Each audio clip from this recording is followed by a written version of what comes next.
কেমন আছেন আপনারা? আমরা সাংগঠনিক সফরে গত 4 দিন থেকে বিভিন্ন জেলা উপজেলায় ঘুরে বেড়াচ্ছি, আপনাদের কাছে যাচ্ছি, আপনাদের সমস্যা নিয়ে কথা বলছি, আপনাদের সমস্যা জানতে চাচ্ছি। জুলাই পরবর্তী 24শে জুলাই পরবর্তী নতুন বাংলাদেশে জাতীয় নাগরিক পার্টি এনসিপি নতুন তরুণদের নিয়ে একটি নয়া রাজনৈতিক বন্দোবস্তের জন্য রাজনীতি করতে যাচ্ছে। এতদিন আমরা দেখেছি ফ্যাসিস্ট সরকার যেই অন্যায় অবিচার করেছে এবং কেন এতদিন সে টিকতে পারলো, গত 15 বছর 16 বছর কেন এতদিন টিকতে পারলো? কারণ এটা সবার মধ্যে ধারণা ছিল তাহলে বিকল্প কি, হাসিনা বাদ দিয়ে তো আর কেউ নাই। তো সেই হাসিনাকে সরিয়ে এই ছাত্র জনতা বিকল্প হিসেবে নতুন রাজনৈতিক দল নিয়ে আপনাদের কাছে এসেছে আপনাদের কথা শুনতে।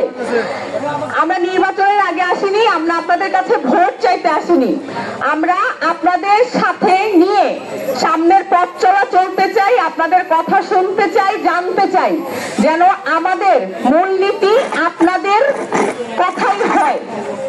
আমরা সাগাঠায় আসতে গিয়ে দেখেছি আপনাদের রাস্তাঘাটের এত করুণ অবস্থা, আমরা স্বচক্ষে যেন এই সকল কিছু অনুধাবন করতে পারি এবং এর সম্পর্কে সংশ্লিষ্ট কর্তৃপক্ষের কাছে এই সকল জিনিস পৌঁছে দিতে পারি। এই জন্য আপনাদের কাছে এসেছি, আপনারা আমাদের জন্য সবাই দোয়া করবেন। উত্তরবঙ্গের মানুষ এমনি অনেক পিছিয়ে আছে, সাগাটার মানুষ অনেক, আমরা জানতে পেরেছি সাগাটার অনেক প্রবাসী মানুষ আছে। আমরা জাতীয় নাগরিক পার্টি থেকে বলি যে আমরা এইবার নির্বাচনে আমরা প্রবাসীর ভোট নিশ্চিত করতে চাই। আমরা চাই যে প্রবাসীরাও আমাদের দেশের নাগরিক, তারাও যেন আমাদের ভোট ব্যবস্থায় নির্বাচনে অংশগ্রহণ করতে পারে। রংপুরের মেয়ে, উত্তরাঞ্চলের মেয়ে, আমি এর আগে কখনোই রাজনীতি করি নাই, রাজনীতিতে কেউ আসতে চায় না, আগে বলতো সবাই ভালো মানুষরা রাজনীতি করে না।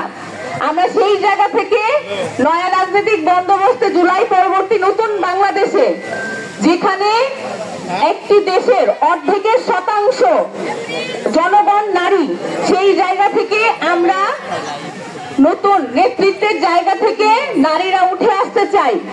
আমি সাগাটাবাসীর আমার মা বোনদের কে অনুগ্রহ করব যেন তারা শুধুমাত্র স্বামী এবং ছেলে যেই মার্কায় ভোট দেয় সেই মার্কায় না দেখে নিজের বিবেক বুদ্ধি কাজে লাগিয়ে সঠিক মানুষকে এবং সৎ মানুষকে ভোট দেয়। এবং আপনাদের সবার কাছে আমাদের এই আহ্বান যে আপনারা সবাই যে দলেরই হোক, যেই মার্কারই হোক, আপনাদের হয়ে কাজ করবে, জনমানুষের হয়ে কাজ করবে, তাদের সাথে থাকবেন।